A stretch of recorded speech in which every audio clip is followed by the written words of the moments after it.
Hello class, today we will do the reading of chapter number 8, Those Three Bears. Okay, so let's start. Hello class, we will do chapter number 8, Those Three Bears. Okay, so we will start with the reading of this chapter. Ruskin Bond is a much loved Indian writer of children's stories and poems. He has lived most of his life in the foothills of the Himalayas. Class, do you know where Ruskin Bond lives? He lives in Mussoorie. Okay. He has written many stories about nature and animals. In this story, he tells us about the 3 times when he came close to Himalayan bears. So, how many times the writer came close to the bear? 3 times.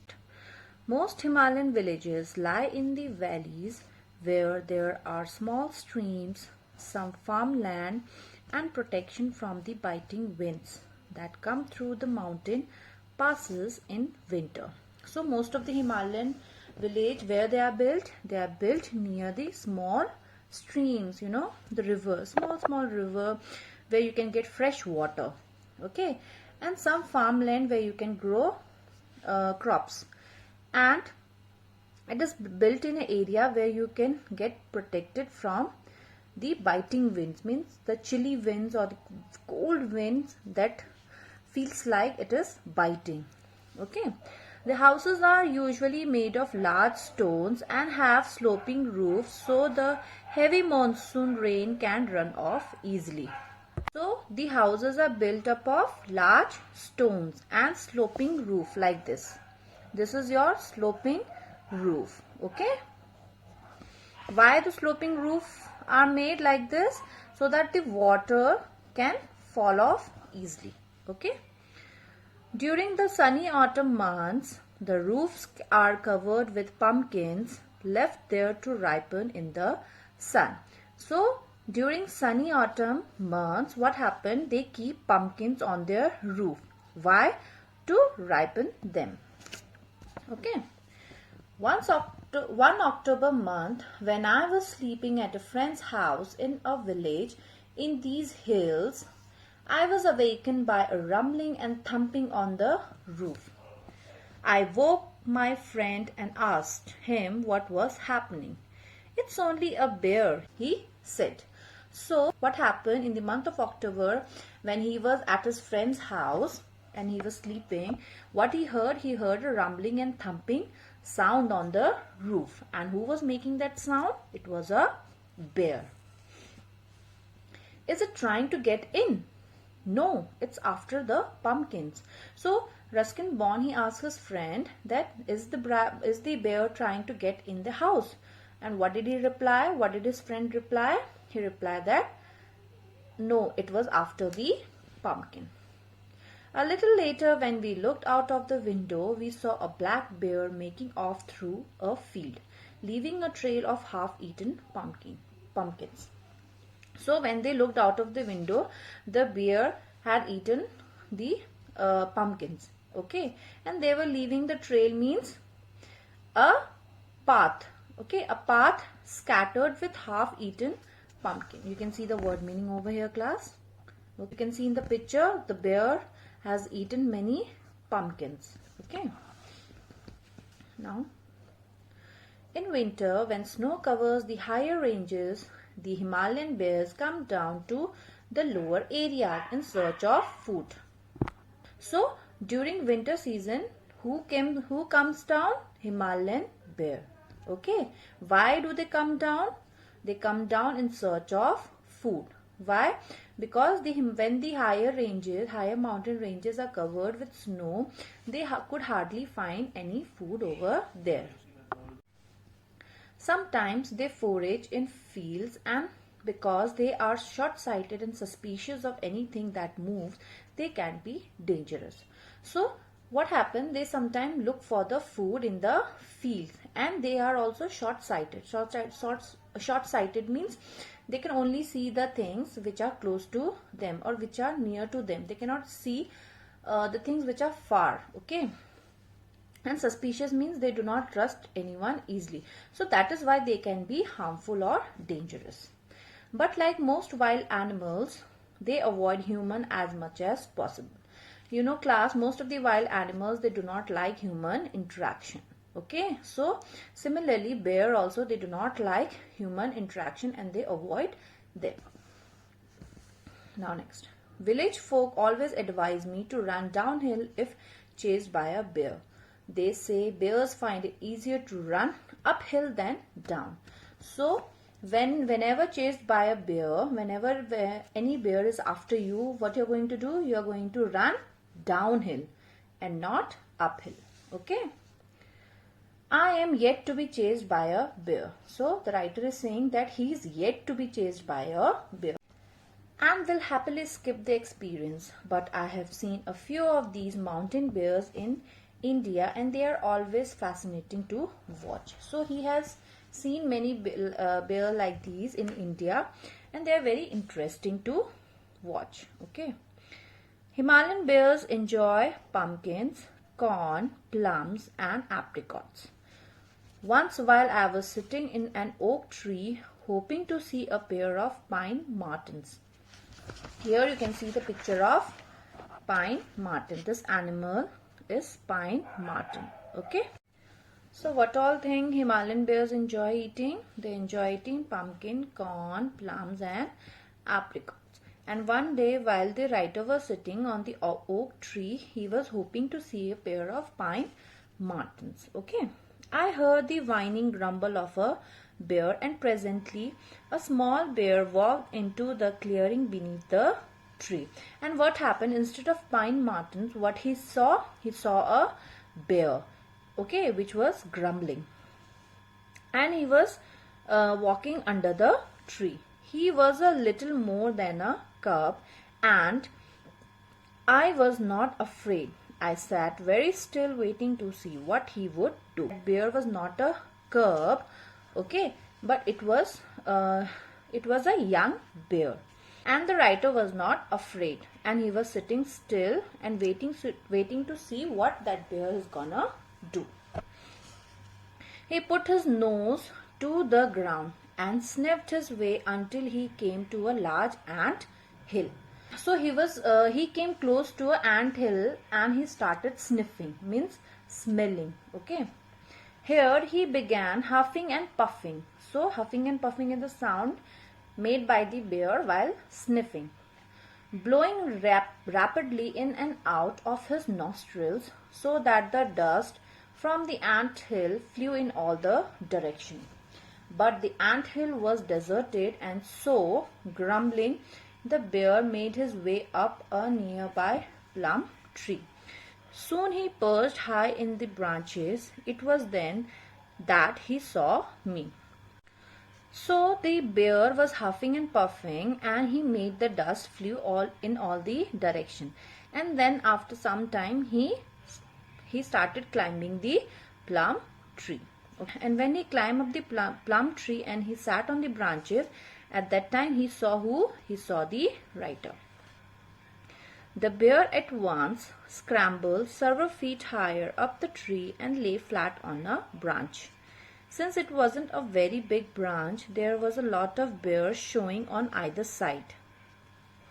He tucked his head behind another branch. He could no longer see me, so he was satisfied that he was hidden, although he couldn't help grumbling. So the bear, he climbed up the higher branches of that tree and he lay flat on that branch. Okay, and there were other bears also showing on the either side. He tucked his head behind another branch, means he was trying to hide himself or itself from the writer. He could no longer see me and the bear could no longer see the writer, but the writer was able to see the bear. But according to the bear, it was like he was hidden. Okay. Although he couldn't help grumbling, but he was not able to stop making the grumbling sound. Like all bears, this one was full of curiosity. So, slowly, inch by inch, his black snout appeared over the edge of the branch.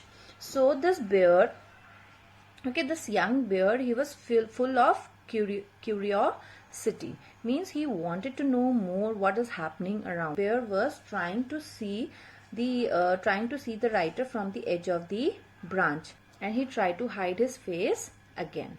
He did this several times. I waited until he wasn't looking and then moved some way down my tree. When the bear looked over and saw that I was missing, he was so pleased that he stretched right across to another branch and helped himself to a plum. I couldn't help bursting into laughter. So what did the bear do? He was peeping from that edge of the branches many times, and the writer was looking at him. And what did the writer do? He came little down from that spot, and when the bear looked there over there where the writer was sitting, he saw that the writer was missing. So when he saw that the writer was missing, he was relaxed, and what he did, he plucked a plum and he ate it. Okay, and the writer was watching the bear and he couldn't stop laughing. The startled young bear tumbled out of the tree, dropped through the branches some 15 feet, and landed with a thump in a pile of dry leaves. He was unhurt but fled from the clearing, grunting and squealing all the way. So the young bear, what he did, he jumped from 15 feet high branches, okay, and landed with a thump where on a pile of dried leaves, okay, where all the dried leaves were piled up. He jumped over there. He was unhurt. He was not hurt, but still he made his way with a grunting and squealing sound. Okay, you can see the meaning over here, class. He was making short deep sound or making long shrill sound. Another time my friend Prem told me a bear had been active in his cornfield. We took up a post at night in an old cattle shed, which gave a clear view of the moonlit field. So what was his friend's name? Prem. He told him that the bear was active in his cornfield. So they took up a post where on the old cattle shed, which gave a clear view of the moonlit field. Okay, means they were on top of the old cattle shed, okay, and they could see everything from there. A little after midnight, a female bear came down to the edge of the field. So after 12 o'clock, what happened? A female bear, it came down. She seemed to sense that we had been about, but that bear, it could sense that the writer and his friend were around only. She was hungry, however. So that female bear was hungry. So after standing on her hind legs and peering around to make sure the field was empty, she came cautiously out of the forest. So what she did, she was standing there, okay, on her hind legs. Hind legs means the two legs which are at the back. See, animal, these are the front legs and these are the hind legs. She was standing on her hind legs and she was looking carefully. Okay, why? Because she wanted to see that the field is clear and nobody is there. Okay, her attention was soon distracted by some Tibetan prayer flags. Okay, so she was distracted by some Tibetan prayer flags which had been strung between two trees. So where was the Tibetan prayer flags? It was strung between the two trees. She grunted and backed away, but the fluttering of the flags was a puzzle she wanted to solve. So class, the female bear, she was looking at that Tibetan prayer flag and the fluttering sound that was made by those flags. Okay, and she was confused and she was cautious that whether it is dangerous or not. So she wanted to solve that puzzle. So what she did, so she stopped and watched them. So she was watching carefully she was watching those flags carefully.